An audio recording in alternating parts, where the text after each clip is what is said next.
Olá, seja bem-vindo, bem-vinda a esse que é o nosso quadro que fala sobre o viver. Essa semana a gente está pensando numa pessoa muito importante na nossa jornada. O tema é a maternidade. A gente leu ontem um pouco sobre Eva, hoje eu queria ler sobre uma segunda mãe. Ela também é apresentada no texto bíblico como a mãe de toda uma nação.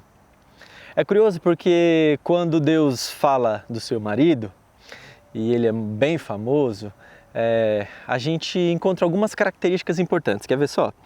Lá no verso 29 diz assim: Abraão e Naor tomaram para si mulheres. A de Abraão chamava-se Sarai e a de Naor, Milca, filha de Arã, que foi pai de Milca e de Isca. Sarai era estéril e não tinha filhos. A história começa, e a história começa com um problema, com uma tensão. Aqui no texto bíblico a gente chama isso de anúncio de enredo. Antes mesmo de contar a história, o autor está dizendo, olha, esse casal ele tem um problema e toda a história do casal vai girar em torno desse problema. E o problema é uma mulher que não consegue dar filhos. Toda a história vai se passar em torno desse tema. Quando Deus aparece no capítulo seguinte, ele aparece para o homem e diz assim, olha, eu vou fazer de você uma grande nação. Eu vou fazer de você mais numeroso que as estrelas do céu, do que a areia da terra.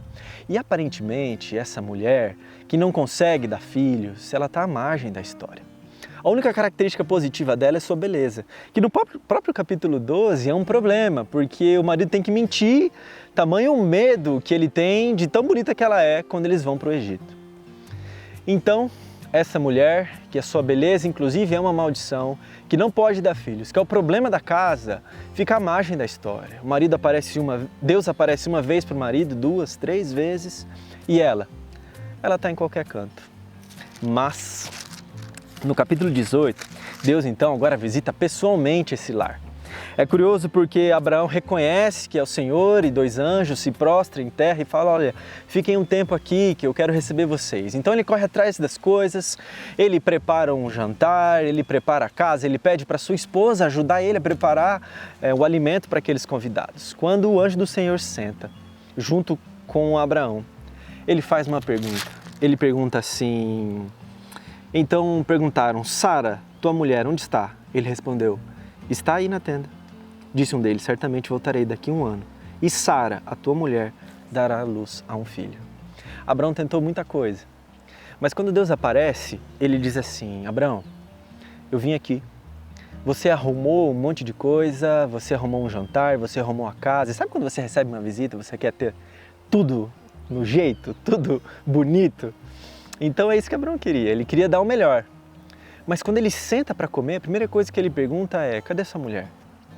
Eu não quero que você dê o seu melhor, mas eu quero que você se apresente como uma família, você e sua esposa. Porque Deus, quando fala com um, ele fala com a família. E ele diz assim, vai ser com Sara a promessa. E Deus, ao dizer isso, promove uma reação curiosa nesse casal. Os dois dão risada, diz o texto bíblico. Então o verso 14 diz assim, acaso para o Senhor a coisa demasiadamente difícil? Daqui a 1 ano, nesse mesmo tempo, voltarei a Sara, te darei um filho. E no capítulo 21, o anjo do Senhor aparece e diz que o anjo de Deus visitou a Sara e ela teve luz e deu à luz a um filho. Sabe o que eu acho bonito nessa história? Porque Deus usa da maternidade para pegar uma mãe que teoricamente tem um problema sério, que não consegue acessar a promessa de Deus e traz ela para o centro da história e diz assim, Sara, você será a mãe de Israel, porque para Deus não tem nada que é demasiadamente difícil ou impossível. Deus reservou a maternidade para coisas impossíveis. Deus reservou a figura da maternidade para dizer, sou eu que cumpro as promessas.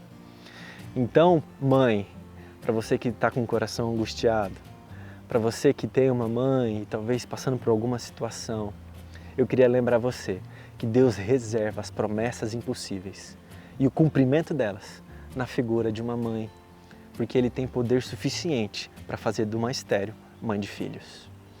Que essa seja a sua esperança. Ao olhar para sua mãe, lembre-se de um Deus do impossível. Ao olhar para você mesmo e ao olhar ao dom que Deus te deu de gerar filhos, que você possa viver essa realidade do milagre de Deus na sua vida. Esse é o meu desejo e oração. Um forte abraço e a gente se encontra amanhã.